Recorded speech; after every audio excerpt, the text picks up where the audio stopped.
swing. Well, one group that never really takes a holiday is our first responders. When you call Las Vegas Fire and Rescue for help in an emergency, they can't help you if they run into their own emergency on the way. That is why one of the most important courses they take during their 6-month training is defensive driving. Now, we say it's one of the most important. The recruits will tell you it's one of the most fun.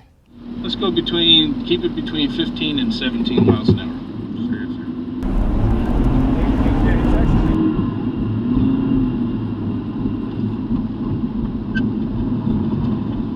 This may look a little like race car training, but it's actually some of the most important training our Las Vegas Fire and Rescue recruits go through during the academy. It's called EVOC, or driver's training. We do it with every academy, and it's to get them used to driving techniques that are going to help them be better driving the rescues.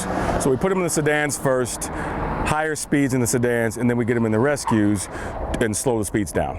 And then the techniques that we're teaching them, they apply them to the rescues that they're going to be driving when they hit the floor. The main thing we want to teach you is just because you get to drive code 3, you're asking permission. It's not your right of way, okay? You still have to stop at all stop signs, make sure the intersection's clear.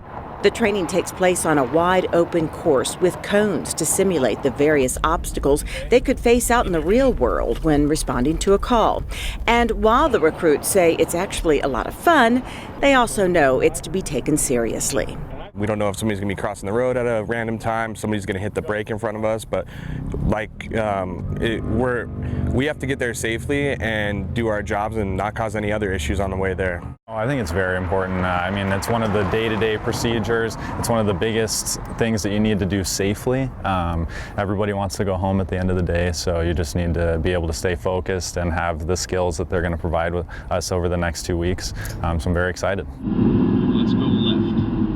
The recruits start the hands-on training in a regular-sized vehicle, and after going through the course several times, they try those newly acquired skills in an ambulance.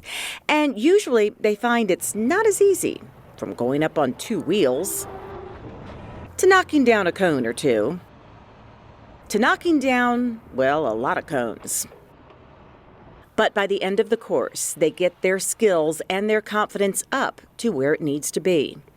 It's awesome to be able to do it in a practice setting where nobody's going to get hurt, because we don't know what's going to happen out there when we're going code 3 to a call at any time of the day. What we're really doing is teaching them to be the ultimate defensive driver, because when they drive in an emergency vehicle, most people aren't paying attention. You know, they're on their phone, they're eating, they're doing their hair, they're reading. Like, I've seen people doing everything in their cars. And so when you're driving an emergency vehicle, either lights and sirens or code 1, you got to be looking out for everybody, because they're not looking out for you. So that's what we're doing here. That's the main objective, is to teach them to be good defensive drivers. This is an important part of the training for these young men and women, and it's also a favorite. They get to step away from the regimented routine of the training center.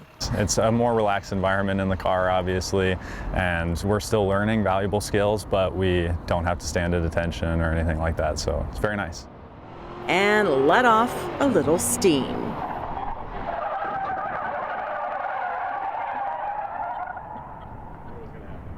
Las Vegas Fire and Rescue takes that driving course very seriously. It's not just taught to the recruits. Everyone in the department takes it about once a year, no matter how many years they have with the department.